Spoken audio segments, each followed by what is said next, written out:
tall person in here before they are.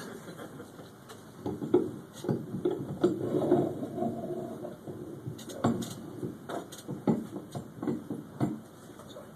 Can you hear me? Do you need the mic? What did you say at halftime? It took less than a minute to score in the second half. I felt we were very, very flat starting the game. Starting the first half, didn't think we played well first half at all.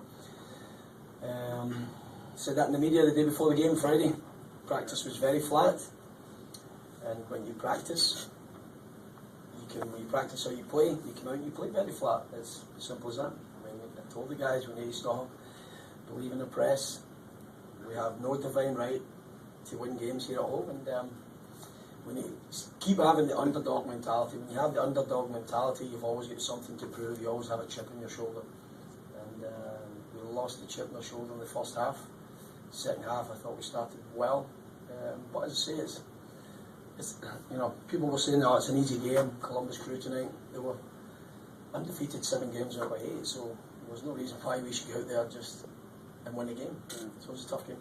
What was the problem in the first half that they were getting a lot more chances than you guys were? I don't know. You think they were getting a lot more? Well, 5 to 3. I think Troy had a great save on one of them. Just as I say, we were flat.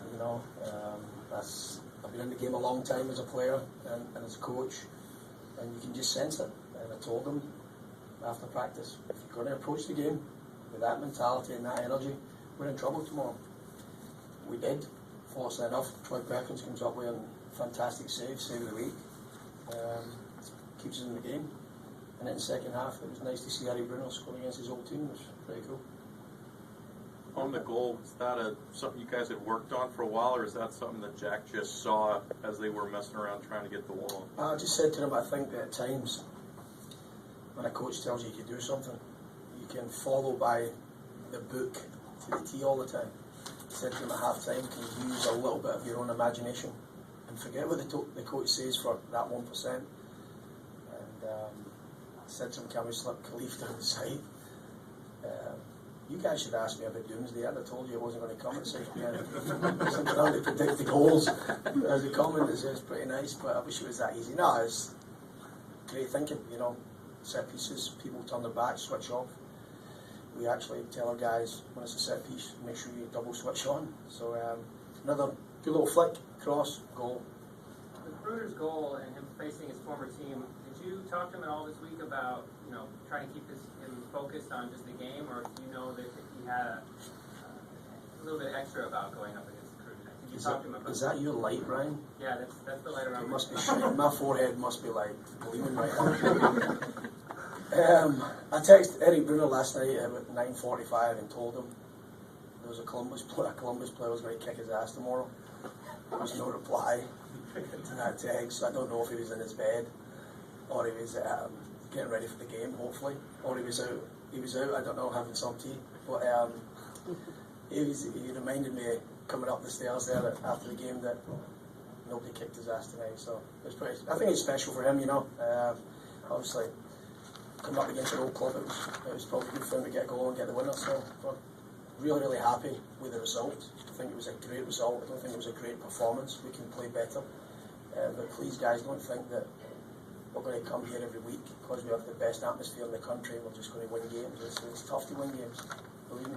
How good did it feel after Bruno scored that goal for him to come over and embrace you like that? It was good, but you ever had that small man syndrome where you're jumping in a pack of 6'2" guys and you're trying to get your legs around somebody's waist? That was me tonight. No, it wasn't planned. I don't know. You need to ask him about it. I don't know why he came over. Maybe it was something to do with the text last night. But just to see his big stupid face, so smiling and happy, it was made me feel good. He's got a stupid face. Yeah, sometimes. His mum would probably disagree. But did you think that was the most physical game you guys have played, with the Columbus being pretty physical with you guys? Well, I said that yesterday, and to some of the media guys. It's a very, very experienced team that's played, I think, the last 2.5-3 seasons in the CONCACAF tournament, and you don't play in them tournaments and you don't get success and you don't finish top of your conference and win supporter shields if you're not a good team. Robert Marchika's been in these. He's a very good player, in his day, and he's a good coach, and probably a very good coach. His record in regular season is tremendous. His team came in here well prepared, and as I say, they weren't overawed by the atmosphere because they've played in the big CONCACAF games.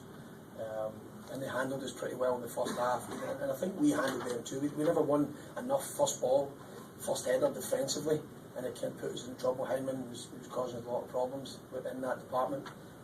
We tried to correct that in the second half, and I think we got a little bit better. Kenny Cooper was a player that especially found himself in the middle of a lot of physicality. What did you think of the way he drew the yellow card? Was that just him standing up for himself the way he needs to? I hope so. He's 6'4" and 200 pounds. If you don't want to get a little bit physical, then that's should be part of his game. He should be manhandling people. That's why we brought him here. I think in the modern game you need a big physical presence up top. The good thing about him is he's mobile and he can run the channels. He can hold the ball up. I thought him and Jorge, again worked very hard. I think we were very unlucky on the tackle on Jorge. It was a red card. But the refs seen the game differently.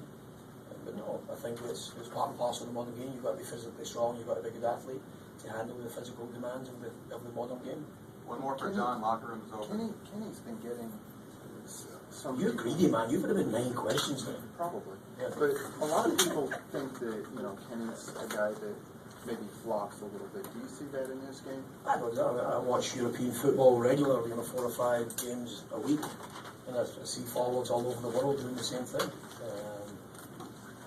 So I don't think he's doing any differently than the other forwards doing in and around the world. They're trying to draw fouls. For me, I like forwards to stay on their feet. I've always told the forwards, I don't want you diving. I want you to be big and strong. I want you to play like a man because it's a man's game. And but you can't hold people by the hand and tell them to stay on their feet. And as I say, I don't think he's diving anymore or falling any more than any other forward around the league. Thanks, Erdo. Thank you.